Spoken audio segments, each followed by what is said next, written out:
What did you like about what Jalen gave you guys tonight? Again, Jalen's really been focused the last week or so. I mean, really, he knows we need him. I think he was really in tune with what we were doing. I thought both offensively and defensively, and just really proud of him. He and Coach Morgan have spent a lot of time together working on the simple things that we need defensively, and he's out there trying to do it. And it's all new to him. You know, we're asking him to do a lot of things that he hasn't done in the past, and he would tell you that. But he's got a wonderful attitude to try to get out there and expand his game. And I thought he was really solid. I thought Felix had a great mindset. Overall, our post guys were doing a lot of switching. And with that said, when we did switch some, they were rebounding hard in the first half, a lot because those switches put us in a tougher position to rebound the ball. But again, Jalen, and I thought Jacoby played his best half of the season. I thought the way he worked the game for us, managed the game, was really, really good. And games like this, Rob Lanier is really one of the greatest blessings that God ever brought into my life. I love him to death, and I told her, I said, these guys are going to come in and play hard. They're going to be aggressive. They're really well coached. That's easy to see them do. They did some of the things that we thought, really trying to get physical with their guards, and we knew they were going to hit the glass hard. And when we scheduled this game a year ago, it was before he, lost 3 starters to the portal. But I know this: if I were building a program, he'd be one of the first guys I'd call. And the success that we had at Texas and here to start with, he's had so much to do with it. And I love the guy to death, and it's always hard when you play guys that you feel that emotionally tied into, but I'm really proud of him. I mean, his teams, they never quit, and they never will, and Rice is really lucky to have him, and again, I think he's one of the most underrated coaches in college basketball. Do you have an update on JP, and when someone's kind of got the injury history he has, how concerning they can that don't be? know, Mike, what it is, but they just said that all I can tell you is a left leg injury. I mean, it looked like when that play happened, the guy went in between his legs, and it looked, what I saw, maybe hyperextended it, but they'll do more tomorrow. But right now, all I can tell you is they say this is his left leg. But, their caution, I guess, would be the word for it, but we'll see tomorrow. Coach, just post play in general, how much different are you able to play this year than you have been the past 3 or 4 years with 5 legit guys? Well, we are different. We can run them in there, and over time, we hope we can wear people down. And the one thing, looking at the numbers, I wish we'd have gotten Dwayne on the floor more tonight. I do know that, but we still could.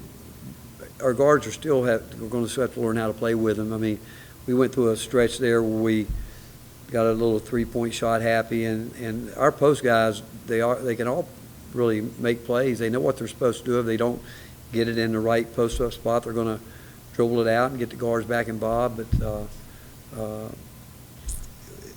we're different. There's no doubt we're different, and we're going to continue to. I hope certainly to get better in there, but we haven't. And you said it, in 5 years we haven't been able to do some of the things we're able to do with this group. Rick, with that half of basketball you talked about with Jacoby, were you talking about the second half, and what was he doing so well to have command of the floor? Well, we knew that they would be up there after him all night long, and I told him, I said, there's nobody in the country that can keep you from getting the ball if you make 2 hard cuts, and then it's up to the inbounder to deliver the ball. And I think he showed his cardio toughness tonight, but and they went after him a couple times, and I think he probably could have passed it, but you know what? With him with the ball in his hand, his speed and quickness, he can get it where he wants to. But I thought just managing the game, really having a feel for what we needed to do. Ball screens, he's going to keep getting better with that. I mean, he's never been in a situation where he's had lob threats. He had one tonight. He just didn't throw it high enough, and the more he's in it, that's going to happen. But it's just his demeanor was different. I thought defensively, he worked at it, and but just his overall. I didn't even look at his numbers. I loved his demeanor. We went 33 minutes, 6 for 12, 3 for 6, 2 for 4, 8, 4 turnovers. The only one I thought was the offensive foul was definitely an offensive foul, and the one in the first half he got put in a bad situation where he had nowhere to go and the ball got slapped out of his hand. But so you look at it, he should have been 8-2. But again, this being a floor general tonight was his best night out. Rick, I'm sure everyone's kind of hoping that with JP it's not a significant injury, but with guys like him and maybe Volquest and others you've coached through your career who have had some multiple significant injuries, how do you kind of psychologically, emotionally deal with guys like that, as they go through those things? You know what? One, you're glad we've got the depth that we have. There's times we haven't had that. For JP, we all hurt for him because, he's worked so hard to come back from the foot injury, and that was a freaky thing. During the game, I thought, I don't know how you can. It was an inadvertent play, but the guy just kind of fell through his legs, and his knee was locked. And it's one of those inadvertent things that happen. But he'll do everything he can to get back, and we're just hoping that it's nothing crazy, but other than maybe a hyper-extended leg. But again, nobody wants to see him out there more than his teammates and the coaches because of how hard he's worked to work his way back. How has Nate improved in playing as hard as he needs to play for long stretches at this level over the first couple of weeks? Well, again, tonight was one of the more physical games probably since the Duke game, where physically guys could get at it a little bit. He's still got to get better with his shot selection. I thought when he got lost in the game, trying to rebound, sit down and play defense, I think innately his offense is going to come. I do, but when I think he's pressing to try to make a three, he doesn't have to press any of that. We isolated him tonight, made a really poor decision where that play is designed. It's going to be a tough shot for him probably, but if he does what we ask him to do, we feel like we got the board covered, and he's got to be more definite. But I thought he took 2 threes at the start of the game that weren't good shots. And I think when you do that, it just from a human interest you just think that I got to make one. He doesn't have to make one. He doesn't have to make a three to impact the game. If he just lets that part come to him, he'll be fine because he can do so. You look at his numbers again. Look at it. He should have been 6 for 11. He should have been 0 for 2. Wish he'd make another free throw. He had 10 rebounds, 19 points, 1 assist, and those turnovers, maybe the one he threw away was he had 2 bad turnovers that he shouldn't have made. The one in the first half was one of the worst of the year for our team. So you take those, just a couple of those possessions there, he's got another great night. But he shouldn't be 0 for 4 from 3. He should be 0 for 2, but he's learning. But I thought tonight, he really sat down and tried to guard. He, again, Coach McLean had the scout, did a great job, and we knew what was coming, and he got back cut, and we went over that over and over. It goes back to he'll continue to learn how to use the scout report, I think. I think he'll learn how to use it. And but he just got to settle in and let the threes come to him, and he'll be fine. What were your thoughts on Felix's performance tonight, and what will you need from him if JP's got out for a bit? I heard the first part about Felix. Yes. What was the second part? What will you need from him going forward if you're without JP?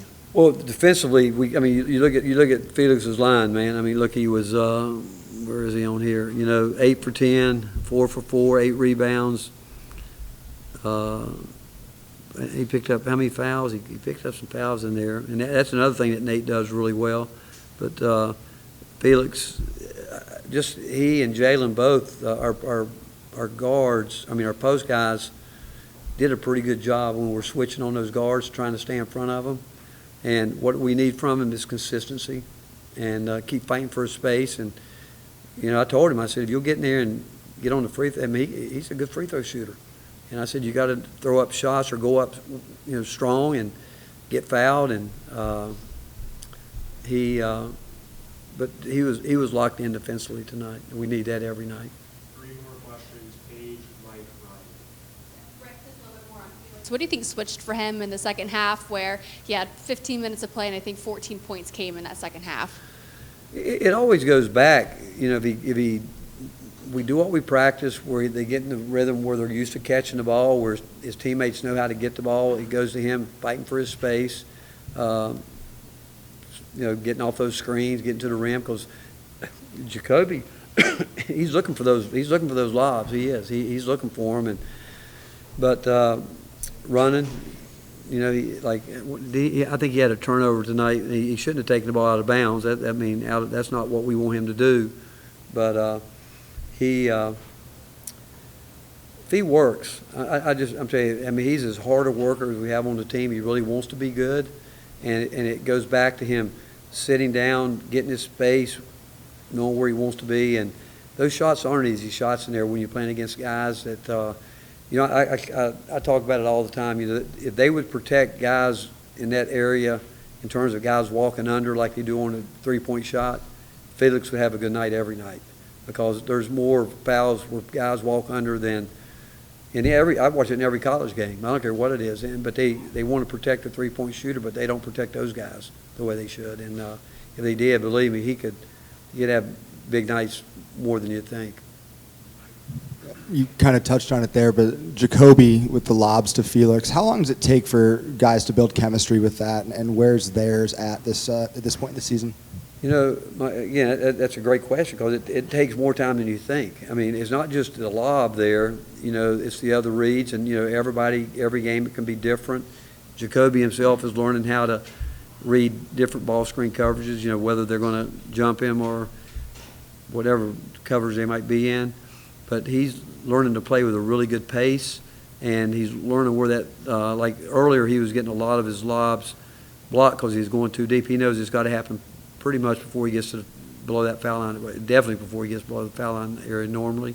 But he's had to go from playing down here, drop-offs, to getting it up, and he would tell you that the first day we worked on it with him, he said, I've never done this, but in a short time, he's come a long way. How did Ethan respond to some of the things you were on him about last week, and what was different for him today? Really proud of Ethan. You know what? He obviously started last game, wasn't a good start for him, bounced back in practice, and really going into yesterday, we thought we would come back and start him again, but Mo has really, the guy that's going to win that fifth spot consistently is going to be the best defensive guy of the group, the most consistent guy.